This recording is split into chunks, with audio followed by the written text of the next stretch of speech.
بسم اللہ الرحمن الرحیم۔ السلام علیکم دوستو، ہمارے معاشرے میں بہت سارے لوگ ایسے ہیں جن کو جادو نہیں ہوتا، مگر پھر بھی کسی نے بتا دیا کہ تم پر جادو ہے تو وہ اس کی سنی سنائی بات کو حق اور سچ مان کر یقین کر لیتے ہیں۔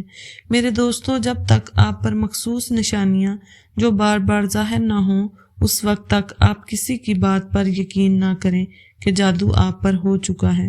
اگر آپ پر جادو کی نشانی ظاہر ہو چکی ہے تو آپ کو ایک ایسا عمل بتائیں گے انشاءاللہ جس سے آپ کو جادو کرنے والے انسان کا چہرہ آپ کے سامنے آ جائے گا، اور آپ کے گھر میں جہاں جادو تعویذات دفن ہیں وہ سب آپ کی آنکھوں کے سامنے آ جائیں گے۔ اور اس کے علاوہ آج ہم آپ کو باب العلم سیدنا علی رضی اللہ تعالیٰ عنہ کا جادو سے جڑا ایک واقعہ بھی سنائیں گے۔ آپ سے گزارش ہے کہ اس ویڈیو کو اختتام تک ضرور دیکھیے گا۔ بات کا آغاز کرتے ہیں، لیکن اس سے پہلے دوستو، اگر آپ نے ابھی تک ہمارا چینل سبسکرائب نہیں کیا تو آپ سے گزارش کرتے ہیں کہ آپ سب سے پہلے ہمارے چینل کو ضرور سبسکرائب کر لیں۔ امام ابو حنیفہ کی نظر میں جادوگر مرتد سے بھی بڑا مجرم ہے۔ وہ کہتے ہیں کہ ایک مرتد کا جرم صرف اس کی ذات تک محدود رہتا ہے، لیکن جادوگر کی وجہ سے پورا معاشرہ فساد کی لپیٹ میں آ جاتا ہے۔ جادوگر کا گناہ اتنا بڑا اس لیے ہے کہ اس میں براہ راست شیطان یعنی ابلیس اور اس کی اولاد سے مدد مانگی جاتی ہے۔ جو منتر پڑھے جاتے ہیں ان میں اللہ اور اس کے رسول کا انکار اور ان کی شان میں گستاخی کی جاتی ہے۔ ابلیس یا اس کی اولاد کو معبود یا مددگار مان کر اس سے مدد مانگی جاتی ہے۔ سخت ترین جادو میں تو نعوذ باللہ قرآن پاک کو الٹا یا لکھا یا پڑھا جاتا ہے، یا حرام اور غلیظ سیاہی کے ساتھ لکھا جاتا ہے، اور انہی وجوہات کی بنا پر سیدنا حضرت علی رضی اللہ تعالیٰ عنہ نے ایسے افراد جو کہ جادو کرنے میں ملوث تھے ان کو چن چن کر ان کی گردنیں اڑا دینے کا حکم دیا تھا، اور اس دور میں بہت سارے جادوگروں کی گردنیں اڑائی تھی۔ اس سے آپ خود یہ جان سکتے ہیں کہ یہ عمل کتنا برا عمل ہو سکتا ہے۔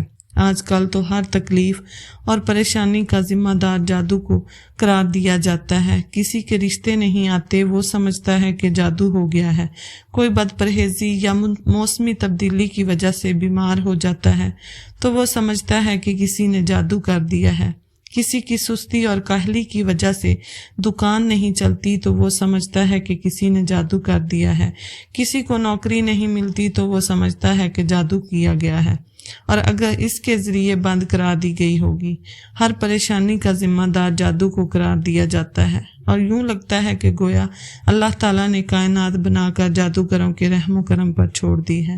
یہ جاننے کے لیے کہ جادو ہوا ہے کہ نہیں، اس کی خصوصی علامات دیکھنا، اور یہ ہوگی اگر ان علامات میں سے 70% کسی شخص میں ظاہر ہو تو اسے اس بات کا یقین کر لینا چاہیے کہ اس پر کالا جادو کر دیا گیا ہے۔ جادو کی علامات ہر مرحلے میں مختلف ہوتی ہیں۔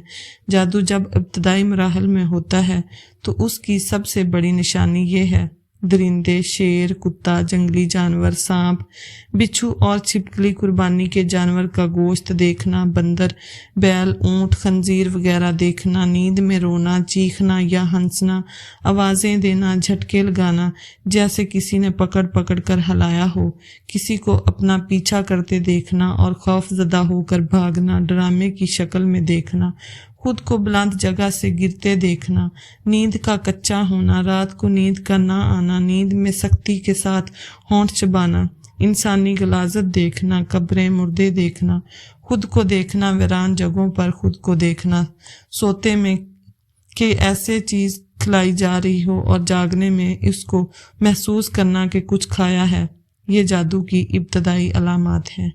جب یہ ظاہر ہو تو آپ سمجھ جائیں کہ کسی نے آپ پر ابھی تازہ جادو کیا ہے۔ اور ابھی جو علامات میں آپ کو بتانے جا رہی ہوں وہ علامات انتہائی سخت ہیں۔